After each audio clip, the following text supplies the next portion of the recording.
नमस्कार, स्वागत आहे तुमचे आपल्या सीएम मराठी न्यूज चॅनलवर। आज पुन्हा एकदा एक नवीन माहिती घेऊन तुमच्यासाठी सज्ज झालो आहोत। जनतेचे रक्षक पोलीस यांनी कमालच केली आहे। फक्त एका महिलेच्या नाकावरून हत्येचा अख्खा गुन्हा उलगडलेला आहे। आरोपीचा प्लॅन कशा पद्धतीने फसला आहे ही सविस्तररित्या जाणून घेण्यासाठी हा व्हिडिओ शेवटपर्यंत पाहत रहा।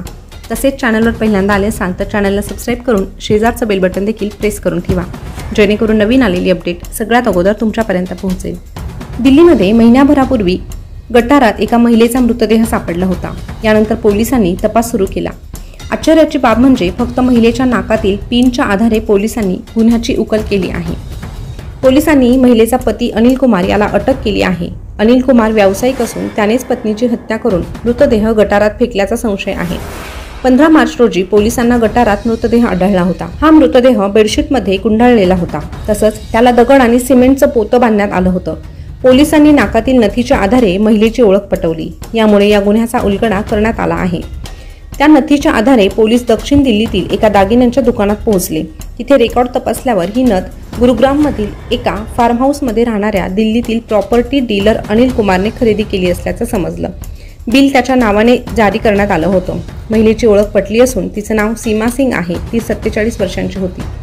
यानंतर पोलीस कुमारच्या घरी पोहोचले। चौकशी केली असता सीमा सिंग त्याची पत्नी असल्याचं समजलं। पोलिसांनी कुमारकडे सीमाशी बोलायचं आहे अशी विनंती केली असता त्याने ती फोन न घेता वृंदावनला गेली असल्याचं सांगितलं। यानंतर पोलिसांना संशय आला। पोलीस कुमारच्या द्वारका येथील कार्यालयात पोहोचले। त्यावेळी त्यांनी डायरीत सासूचा नंबर मिळवला। सासूशी संपर्क साधला असता सीमा सिंग यांची बहीण बबिताने 11 मार्च पासून आपलं तिच्याशी काहीच बोलणं झालं नसल्याचं सांगितलं। सीमा सिंग यांचं कुटुंबही चिंतेत होतं।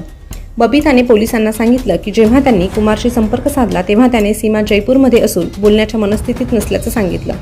तिने सांगितलं की त्याने त्यांना आश्वासन दिलं होतं की जेव्हा तिला बरं वाटेल तेव्हा तो तिला त्यांच्याशी बोलायला लावेल। हे अनेक दिवस चालू राहिलं। सीमा सिंग यांच्या कुटुंबाने सांगितलं की त्यांना पोलिसांकडे जायचं होतं, पण कुमारच्या आश्वासनामुळे ते वाट पाहत होते। 1 एप्रिलला कुटुंबाला एका महिलेच्या मृतदेहाची ओळख पटवण्यासाठी बोलवण्यात आलं। यावेळी हा मृतदेह सीमा सिंग यांचाच असल्यावर शिक्कामोर्तब झालं। दुसऱ्या दिवशी तिच्या मोठ्या मुलानेही तो मृतदेह तिच्या आईचा असल्याचं ओळखलं। पोस्ट रिपोर्टचा हवाला देऊन कुटुंबाने सांगितलं की सीमा सिंग यांची गळा दाबून हत्या करण्यात आली होती।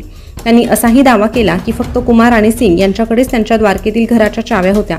कुमार आणि त्याचा सुरक्षा रक्षक शिवशंकर यांना आता अटक करण्यात आलेली आहे। नेमकं तिची हत्या का करण्यात आली याचं कारण अद्यापही स्पष्ट झालेलं नसलं तरीही पोलीस अधिक तपास करत आहे। तर या भयंकर घटनेबाबत तुमच्या प्रतिक्रिया कमेंटद्वारे नक्कीच कळवा आणि अशाच नवीन ताज्या घडामोडी सीएम मराठी न्यूज चॅनलवर पाहत रहा। धन्यवाद।